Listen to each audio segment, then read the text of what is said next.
Hello दोस्तों, are के mix entertainment channel पर आपका स्वागत है। दोस्तों, प्राचीन भारत में 500 ईसा पूर्व लिच्छवी गणराज्य की राजधानी वैशाली में एक गरीब दंपति को एक लड़की आम के पेड़ के नीचे मिली। वह पता नहीं कौन थी। उसके माता पिता क्यों उसे आम के वृक्ष के नीचे छोड़कर चले गए। वह आम के पेड़ के नीचे मिलने के कारण उसका नाम आम्रपाली रखा गया। आम्रपाली जब किशोर अवस्था में पहुंची तो उसके रूप और सौंदर्य की चर्चा नगर में फैल गई। वह बहुत खूबसूरत थी। उसकी आंखें बड़ी बड़ी और काया बेहद आकर्षक थी। जो भी उसे देखता था वह अपनी नज़रें उस पर से हटा नहीं पाता था। आम्रपाली जैसे जैसे बड़ी हुई उसका सौंदर्य चरम पर पहुंचता गया, लेकिन उसकी यही खूबसूरती, उसका यही आकर्षण उसके लिए श्राप बन गया। यह आम्रपाली की खूबसूरती का ही कमाल था कि वैशाली का हर पुरुष उसे अपनी दुल्हन बनाने के लिए बेताब रहने लगा। वैशाली एक लोकतांत्रिक राज्य था जिसकी अपनी एक संसद भी थी। लोगों में आम्रपाली के लिए दीवानगी इस हद तक थी कि वह उसको पाने के लिए किसी भी हद तक जा सकते थे। राजा से लेकर व्यापारी हर कोई आम्रपाली को पाना चाहता था।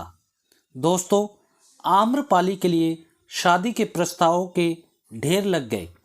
इतने सारे लोगों की इस दीवानगी को देखकर उसके माता पिता घबरा गए, क्योंकि वह जानते थे कि आम्रपाली की शादी किसी एक से कराई गई तो बाकी के लोग उनके दुश्मन बन जाएंगे और आम्रपाली को पाने के लिए वैशाली में खून खराबा हो जाएगा। इसी समस्या का हल खोजने के लिए एक दिन वैशाली में सभा आयोजित की गई। दोस्तों, इस सभा में मौजूद सभी पुरुष आम्रपाली से विवाह करना चाहते थे, जिससे कोई फैसला करना बेहद मुश्किल हो रहा था। अंत में जो फैसला लिया गया उसकी कल्पना आम्रपाली ने भी सपने में भी कभी नहीं की होगी। वैशाली के राज प्रशासन ने नगर में एकता और शांति स्थापित करने के लिए आम्रपाली को नगर वधू यानी वैश्या घोषित कर दिया। ऐसा इसलिए किया गया क्योंकि सभी जन वैशाली के गणतंत्र को बचाकर रखना चाहते थे। नगर वधू बनने के बाद हर कोई आम्रपाली को पाने के लिए आज़ाद था।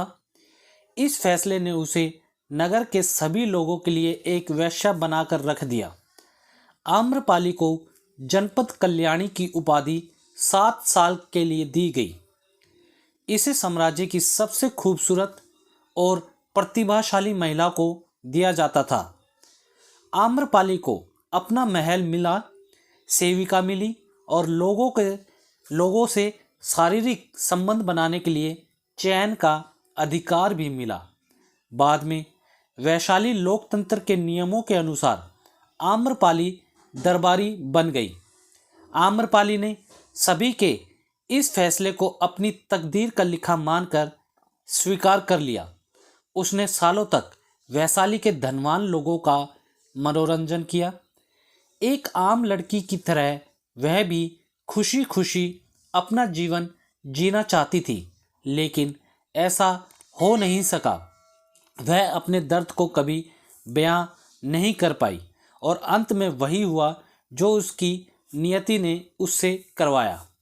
दोस्तों, कहानी यहीं ख़त्म नहीं होती।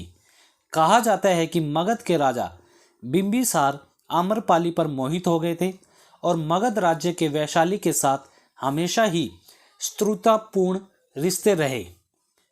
ऐसे में आम्रपाली से मिलने जाने के लिए उन्हें दूसरा भेष धारण करना पड़ा ताकि कोई उन्हें पहचान नहीं सके। मगध सम्राट बिंबिसार ने आम्रपाली को पाने के लिए वैशाली पर जब आक्रमण किया, तब संयोगवश उसकी पहली मुलाकात आम्रपाली से ही हुई। आम्रपाली के सौंदर्य पर मुग्ध होकर बिंबिसार पहली ही नज़र में अपना दिल दे बैठा। जब वह आम्रपाली से मिला तो दोनों एक दूसरे के प्रेम में गिर गए। आम्रपाली ने नरसंहार रोकने के लिए कहा और बिंबिसार ने आम्रपाली की बात मान ली। बिंबिसार ने आम्रपाली को मगध की महारानी बनने का प्रस्ताव भी दिया, लेकिन आम्रपाली ने इस प्रस्ताव को अस्वीकार कर दिया क्योंकि वैशाली और मगध शत्रु थे। ये जो दोनों थे, मगध और वैशाली, दोनों आपस में शत्रु थे। कहते हैं कि बिंबिसार का पुत्र अजातशत्रु भी आम्रपाली पर मोहित हो गया था। मगध और आसपास के राज्यों के मालिक अजातशत्रु ने एक बार अपने भाइयों के साथ विवाद के कारण वैशाली में जा छिपा और वहां वैशाली में आम्रपाली को उस पर दया आ गई। वैशाली ने उसे अपनी ही भूमि का एक सैनिक समझ लिया और उसके ठीक होने में कोई कसर नहीं छोड़ी।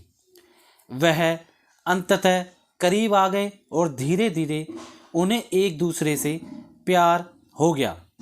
वैशाली के लोगों को जब अजातशत्रु पर संदेह होने लगा तब उन्होंने उसकी वास्तविक पहचान की खोज की। जब वैशाली के लोगों को पता चला कि अजातशत्रु कौन है तो उन्होंने आम्रपाली को दुश्मन की मदद करने के आरोप में गिरफ्तार करके जेल में डाल दिया। अजातशत्रु वहाँ से भागने में तो सफल रहा, लेकिन आम्रपाली की कैद की बात सुनकर अजातशत्रु को इतना क्रोध आया कि उसने वैशाली शहर पर हमला कर दिया। कई लोगों की जानें चली गई।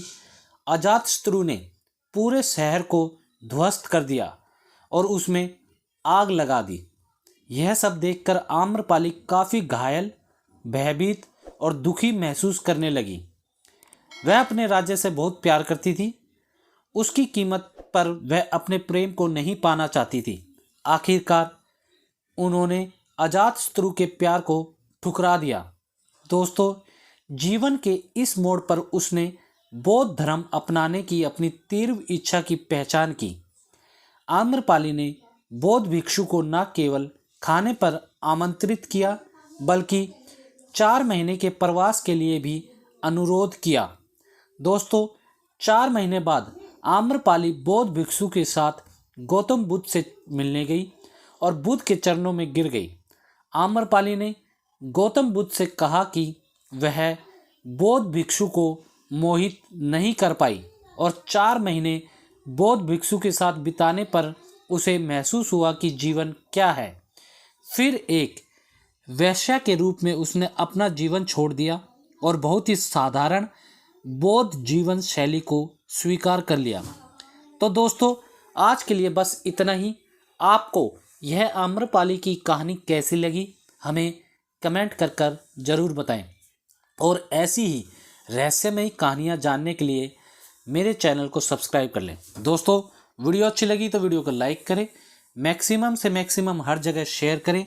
कमेंट बॉक्स में वीडियो कैसी लगी, ये कहानी कैसी लगी आम्रपाली की, आप हमें कमेंट सेशन में लिख के बताएं दोस्तों।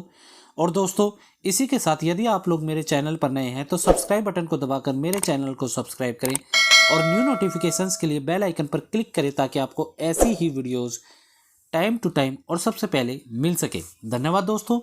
जय हिंद।